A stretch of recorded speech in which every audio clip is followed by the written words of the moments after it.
इस कार्यक्रम के पुण्यार्जक हैं मानक चंद, कमला देवी, राकेश कुमार नीतू, ऋषभ, सौम्या एवं Ayushi Musharraf, B123 city colony Jaipur, Premchand, Vijay Lakshmi Ajmera Jaipur, Ashok, Rajlakshmi Pandya Jaipur, Sunil, Renu Kasliwal New Delhi. Shri Narendra, Shrimati Sudesh रानी जैन, विपिन कुमार, संगीता जैन, मुजफ्फरनगर निवासी, प्रवासी, दुर्गापुर, पश्चिम बंगाल, संजय, दीपा जैन, राजीव, सोनिया जैन, पूनम चंद, सविता जैन मेरठ, पंकज, श्वेता जैन दिल्ली, अभिषेक, रिद्धि, सिद्धि, वैभव, आंचल, सोबित जैन एवं समस्त नावला परिवार। अतुल जैन, प्रेरणा जैन, दीक्षा जैन, एशियाड गेम्स विलेज नई दिल्ली, राजेश्वर जैन, शशि जैन, जैन मिलन विहार, मुजफ्फरनगर उत्तर प्रदेश। ध्रुव, पर्थ, नमिता, धीरजगर, गुरुग्राम, परिधि, रिद्धिमा, नेहा, विकास जैन, गुरुग्राम, मीना, विनोद अग्रवाल, रोहिणी, दिल्ली। श्री मुनेन्द्र कुमार जैन, सरिता जैन, अतुल जैन, शिप्रा जैन, आर्यन जैन, मनीष जैन, श्वेता जैन, मीशा जैन, मुजफ्फरनगर। श्री राजेंद्र कुमार जैन, श्रीमती मंजू जैन, आशीष जैन, मीना जैन, पारस जैन, स्वाति जैन, समृद्धि जैन, सिद्धि जैन, शाश्वत जैन, जैन महिला मंडल, चंदर नगर, सहारनपुर। श्री किशोर भाई खंधार की पावन स्मृति में श्रीमती सुषमा खंधार, परिमल खंधार, मोना खंधार, मुकेश कुमार, साक्षी कुमार, ईशा कुमार, डिम्पल गांधी, सोनल गांधी एवं हितार्थ गांधी, अहमदाबाद। जय जिनेन्द्र अठविह कम मुक्के अठ गुणढे अणोवमे सिद्धे अठम पुण विण विठे लिठे कजेय वंदिमो नित्यम। पंच परमेष्ठी भगवान की जय। इस समय इस पुस्तक कुंद कुंद के कुंदन में ज्ञान गेह अधिकार चल रहा है।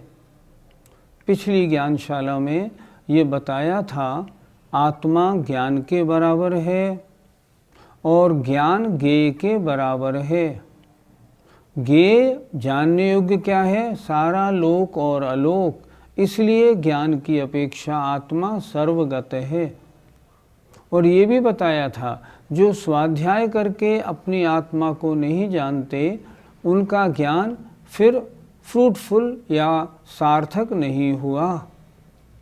आज दो गाथाएं आपको हम पढ़ाएंगे। इनमें विषय क्या है? इनमें विषय ये है सर्वज्ञ भगवान आत्मा को जानते हैं या समस्त लोक को जानते हैं, ये स्पष्ट करें।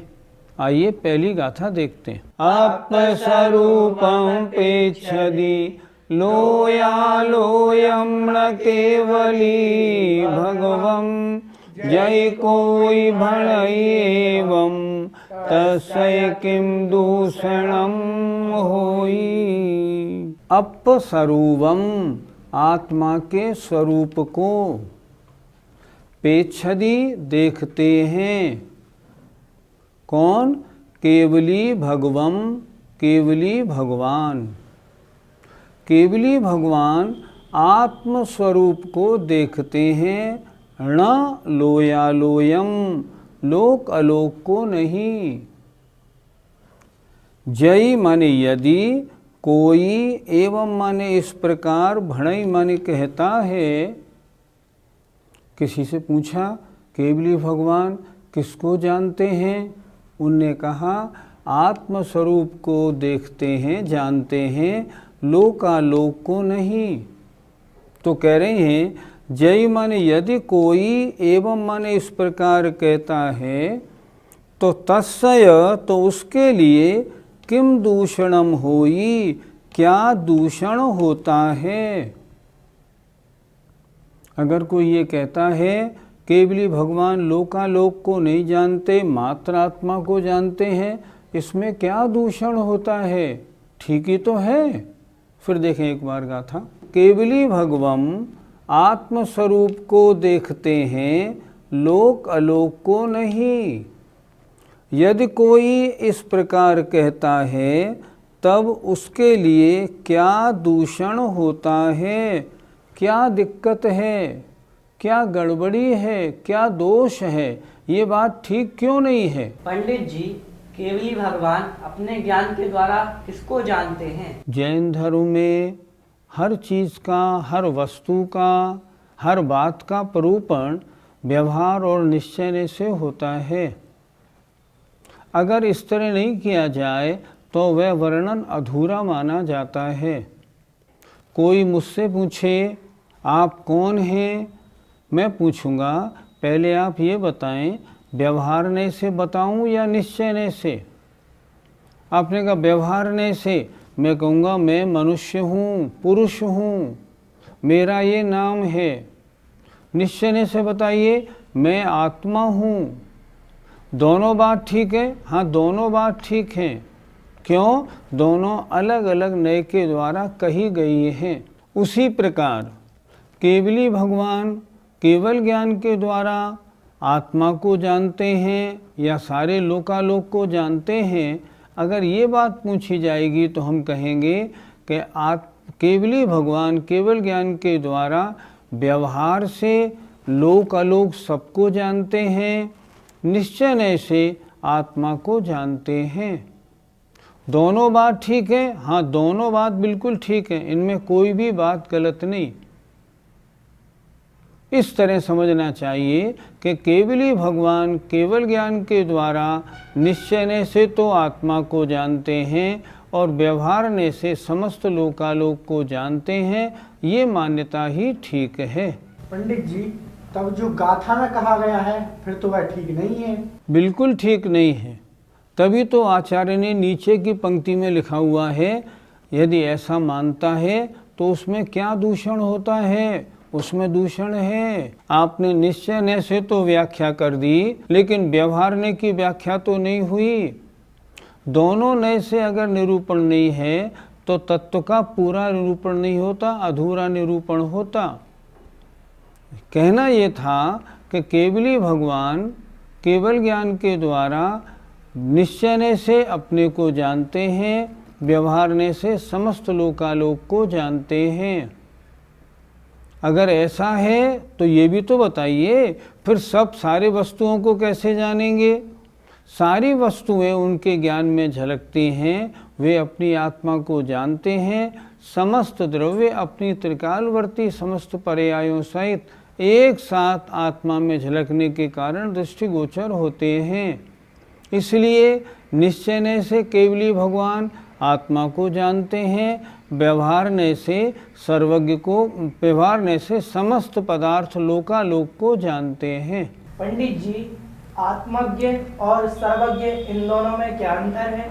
दोनों शब्दों का शब्दार्थ अच्छी तरह समझना चाहिए। आत्मज्ञ, ज्ञ माने जानने वाला, आत्म माने अपने आप को जानने वाला, अर्थात जो अपनी आत्मा को जानता है वह आत्मज्ञ है। सर्वज्ञ, ज्ञ माने जानने वाला, सर्व माने सबको, अर्थात जो लोक अलोक को, अर्थात जो लोक अलोक में जितने भी द्रव्य हैं उन सबको अपनी त्रिकालवर्ती गुण पर्यायों के साथ एक साथ बिना क्रम के संपूर्णतया जानता है, वो सर्वज्ञ है। दोनों में अंतर है।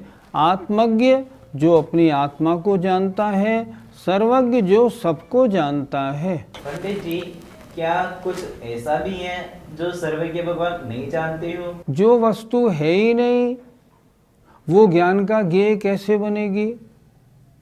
जो वस्तु है ही नहीं वो ज्ञान का ज्ञेय कैसे बनेगी? जिसका अस्तित्व है उसको केवल ज्ञान के द्वारा जाना जाता है।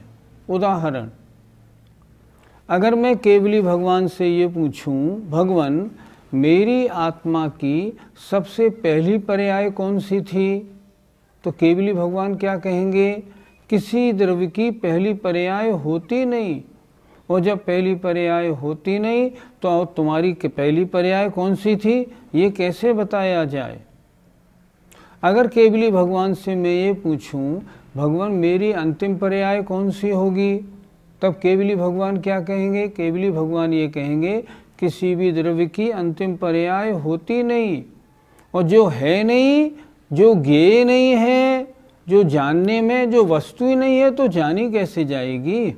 इसलिए केवल ज्ञानी उस किसी भी द्रव्य की पहली और अंतिम पर्याय को नहीं जानते, अनंत पर्याय को अनंत पर्याय से जानते हैं।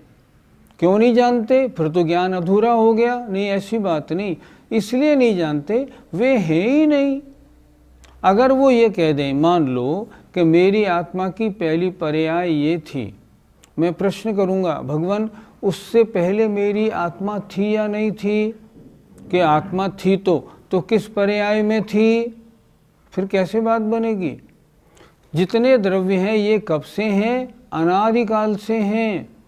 एक भी द्रव्य न नष्ट होता है न समाप्त होता है। ये आप कैसे कह रहे हैं? हमने मोक्ष प्राप्त कर लिया तो हमारा संसारीपना नष्ट हुआ कि नहीं? हाँ, संसारीपना नष्ट हुआ, जीव नष्ट नहीं हुआ। पहले जीव अशुद्ध अवस्था में था, अब जीव शुद्ध अवस्था में सिद्धालय में विराजमान है। जीव वो भी है, जीव ये भी था। अंतर इतना था, संसारी था तो अशुद्ध था, अब शुद्ध हो गया तो सिद्ध बन गया। लेकिन द्रव्य दोनों में है और वो ही द्रव्य है जो पहले अशुद्ध था अब शुद्ध बन गया है। पंडित जी, केवली भगवान जब ध्यान लगाते हैं तब किसको जानते होंगे? केवली भगवान के ध्यान ही नहीं होता। आप आश्चर्यचकित मत होइए, मैं क्या कह रहा हूँ। केवली भगवान के कोई ध्यान नहीं होता।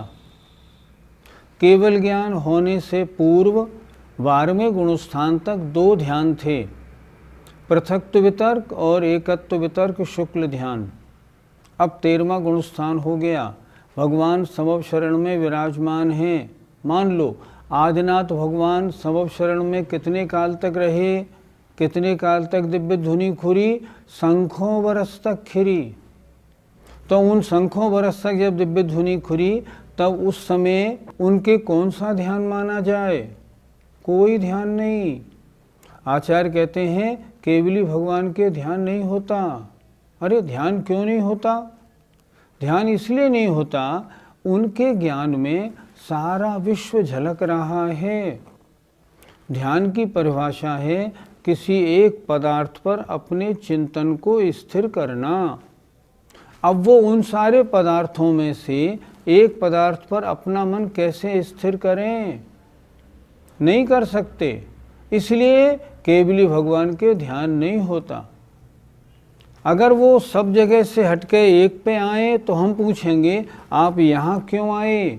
क्या यहाँ आपका राग द्वेष था क्या? जभी तो आपने इसको ध्यान में किया। हम जब जाप देने बैठते हैं तो हमारे चिंतन में कौन सी वस्तु आती है? या तो उनसे हमारा राग हो या उनसे हमारा द्वेष हो, वो चिंतन में आती है। तब केवली भगवान के चिंतन में कौन सी वस्तु आएंगी? उन्हें किसी से राग नहीं, किसी से द्वेष नहीं, एक वस्तु पर उन्हें केंद्रित होना नहीं। तब केवली भगवान क्या करेंगे? उनके ज्ञान में तो सारा लोकालोक स्पष्ट जैसा का तैसा झलकता है। इसलिए आचार्यों ने कहा उनके ध्यान नहीं होता। 13वें गुणस्थान के अंतिम समय में जो तीसरा शुक्ल ध्यान सूक्ष्म क्रिया प्रतिपाती कहा गया है, वो तीसरा शुक्ल ध्यान उपचार से है। वास्तव में वे ध्यान करते नहीं। ध्यान क्यों नहीं होता? क्योंकि सब तरफ से अपना चिंतन हटा के एक वस्तु पर केंद्रित कैसे करें, ये केवल ज्ञान का विषय नहीं। वो तो सबको ही जानते हैं, सबको ही जानेंगे। उन्हें किसी एक वस्तु से कोई राग द्वेष नहीं, अतः सबको छोड़ के एक वस्तु पर केंद्रित नहीं होते। इसलिए केवली भगवान के ध्यान नहीं होता। केवली भगवान अपनी आत्मा को जानते हैं, उसके बारे में एक गाथा हुई।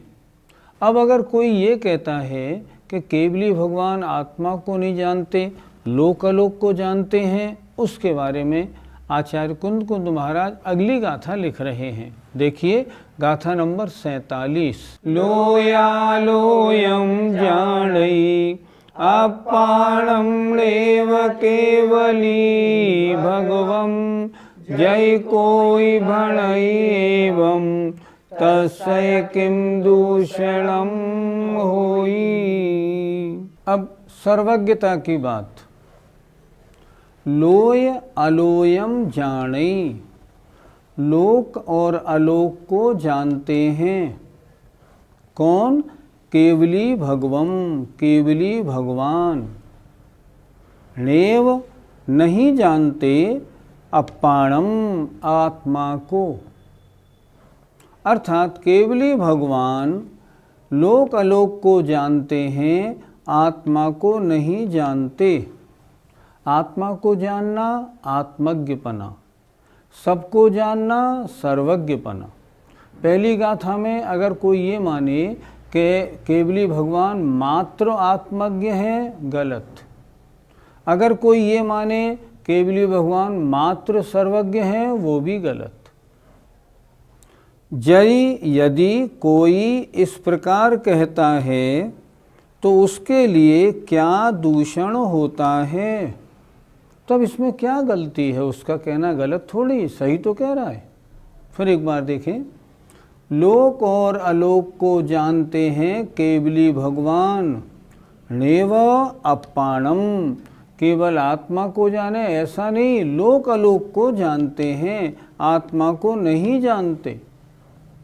यदि कोई इस प्रकार कहता है तब उसके लिए क्या दूषण होता है? पंडित जी, इस गाथा में क्या दूषण माना जाए? हमने पहले भी समझाया था, अगर कोई ऐसी मान्यता बनाता है तब उसकी मान्यता अधूरी है, एकांती है। और अगर कोई उनको आत्मज्ञ मात्र मानता है तो भी उसकी धारणा, उसकी मान्यता अधूरी है, एकांती है।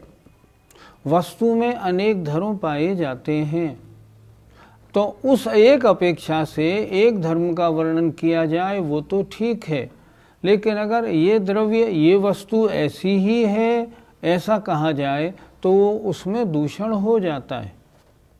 इस गाथा में किस व्यक्ति की चर्चा है जो ये कहता है ये केवली भगवान तो सर्वज्ञ हैं, मात्र लोक अलोक को जानते हैं, आत्मा को नहीं, लोक अलोक को जानने में लगे हैं।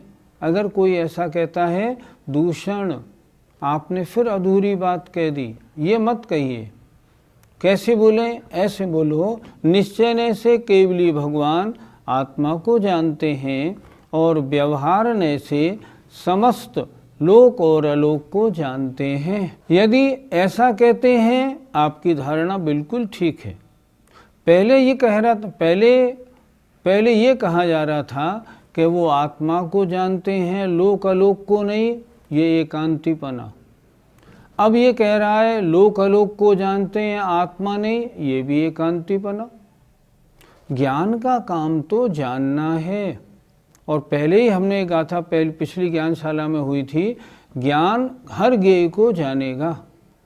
आत्मा भी ज्ञेय है क्योंकि द्रव्य है, लोक अलोक भी ज्ञेय है क्योंकि वे परद्रव्य हैं, द्रव्य तो हैं। तो ज्ञान किसको जानेगा? आत्मा को भी जानेगा और परद्रव्यों को भी जानेगा, लोक अलोक को भी जानेगा। तो सही कथन क्या होगा? सर्वज्ञ भगवान केवल ज्ञान के द्वारा निश्चय से आत्मा को जानते हैं और व्यवहार से संपूर्ण लोक अलोक को जानते हैं। अगर कथन ऐसा होता है तो उसमें कोई दूषण नहीं। पंडित जी, कुछ लोग व्यवहार को झूठा मानते हैं, तो फिर केवली भगवान का सर्वज्ञपना कैसे बनेगा? जिन लोगों की ऐसी मान्यता है कि व्यवहार सच्चा नहीं है, झूठा है, उनकी मान्यता आगम के अनुसार ठीक नहीं। व्यवहार भी सच्चा है, व्यवहार का कथन भी सच्चा है और निश्चय का कथन भी सच्चा है। व्यवहार का कथन व्यवहार की दृष्टि से सही है, निश्चय का कथन निश्चय की दृष्टि से सही है। जैसे व्यवहार से मैं अपने पुत्र का पिता हूँ, हाँ बिल्कुल हूँ। निश्चय से मैं किसी का कुछ नहीं, मैं तो आत्मा मात्र हूँ, हाँ दोनों बात ठीक। एक बार की बात, हमारे यहाँ आगरे में पंडित मक्खन लाल जी मुरैना वाले विराजमान थे हमारे घर पर। उन्होंने एक महानुभाव से मिलने की इच्छा प्रकट की। हमने उन महानुभाव को बुलाया और वो आए। जैसे वो दरवाजे में अंदर घुसे पंडित मक्खनलाल जी एकदम लेटे थे, बैठे हो गए और नाम लेकर बोले, आइए आइए आइए। वो सज्जन बोले, अरे आप क्या कहते हैं, मेरा ये नाम नहीं है, मैं तो आत्मा हूँ, आत्मा। आत्मा है तो आपका ये नाम नहीं? नहीं नहीं, नाम तो व्यवहारने से होता है, व्यवहारने झूठा है, मेरा नाम नहीं, मैं तो आत्मा हूँ, आत्मा। तो अब पंडित मक्खनलाल जी बोले, फिर मैं आपको कैसे बुलाऊं? मेरे सामने 6 जने बैठे हैं, अब इस 6 जने में मुझे एक व्यक्ति को बुलाना है, तो मैं क्या करूं? क्या व्यवहारने के बिना लोक का कार्य चलेगा? नहीं चलेगा। तो व्यवहारने झूठा है क्या? नहीं, झूठा नहीं है। व्यवहारने का कथन व्यवहारने की दृष्टि से ठीक है, निश्चयने का कथन निश्चयने की दृष्टि से ठीक है। पुरुषार्थ सिद्धोपाय की जो टीका है उसमें तो बिल्कुल स्पष्ट उन्होंने लिखा, और आचार्य कुंद की टीका, आचार्य समयसार की टीका में जयसेन महाराज ने भी लिखा, निश्चय ने भूतार्थ भी है अभूतार्थ भी, व्यवहार ने भूतार्थ भी है अभूतार्थ भी, दोनों। क्या मतलब? निश्चयने का कथन निश्चयने की दृष्टि से भूतार्थ है, व्यवहारने की दृष्टि से अभूतार्थ। व्यवहारने का कथन व्यवहारने की दृष्टि से भूतार्थ है, निश्चयने की दृष्टि से अभूतार्थ। दोनों नए भूतार्थ हैं, एक भी नए का कथन गलत नहीं। धवलाकार वीरसेन स्वामी कहते हैं, कोई भी नए गलत नहीं होता। व्यवहारने को जो झूठ कहते हैं उन्होंने आगम अच्छी तरह पढ़ा नहीं, इसलिए इस मान्यता को छोड़ दो। अब आपका जो प्रश्न था ना, वो बिल्कुल ठीक था। अगर व्यवहारने को झूठा माना जाएगा तो सर्वज्ञपना झूठा हो जाएगा, क्योंकि केवली भगवान निश्चयने से आत्मज्ञ हैं, व्यवहारने से सर्वज्ञ हैं। और केवली भगवान में दोनों चीज़ें ठीक हैं, केवलीपना भी, आत्मज्ञपना भी है, सर्वज्ञपना भी है, दोनों बातें मौजूद हैं। इसलिए दोनों नयों का कथन सत्य है और दोनों नयों के कथन को अपनी अपनी अपेक्षा से कहना उचित है। जय जिनेन्द्र। इस कार्यक्रम के पुण्यार्जक हैं मानकचंद कमला देवी, राकेश कुमार नीतू, ऋषभ सौम्या एवं Ayushi Musharraf, B123 city colony Jaipur, Premchand Vijay Lakshmi Ajmera Jaipur, Ashok Rajlakshmi Pandya Jaipur, Sunil Renu Kasliwal New Delhi. Shri Narendra Shrimati Sudesh रानी जैन, विपिन कुमार संगीता जैन, मुजफ्फरनगर निवासी, प्रवासी दुर्गापुर पश्चिम बंगाल। संजय दीपा जैन, राजीव सोनिया जैन, पूनम चंद सविता जैन मेरठ, पंकज श्वेता जैन दिल्ली, अभिषेक रिद्धि सिद्धि वैभव, आंचल सोभित जैन एवं समस्त नावला परिवार। अतुल जैन, प्रेरणा जैन, दीक्षा जैन, एशियाड गेम्स विलेज नई दिल्ली, राजेश्वर जैन, शशि जैन, जैन मिलन विहार मुजफ्फरनगर उत्तर प्रदेश। ध्रुव, पर्थ, नमिता, धीरज गर्ग गुरुग्राम, परिधि, रिद्धिमा, नेहा, विकास जैन गुरुग्राम, मीना, विनोद अग्रवाल, रोहिणी दिल्ली। श्री मुनीन्द्र कुमार जैन, सरिता जैन, अतुल जैन, शिप्रा जैन, आर्यन जैन, मनीष जैन, श्वेता जैन, मीशा जैन मुजफ्फरनगर। श्री राजेंद्र कुमार जैन, श्रीमती मंजू जैन, आशीष जैन, मीना जैन, पारस जैन, स्वाति जैन, समृद्धि जैन, सिद्धि जैन, शाश्वत जैन, जैन महिला मंडल चंदर नगर सहारनपुर। श्री किशोर भाई खंधार की पावन स्मृति में श्रीमती सुषमा खंधार, परिमल खंधार, मोना खंधार, मुकेश कुमार, साक्षी कुमार, ईशा कुमार, डिम्पल गांधी, सोनल गांधी एवं हितार्थ गांधी अहमदाबाद।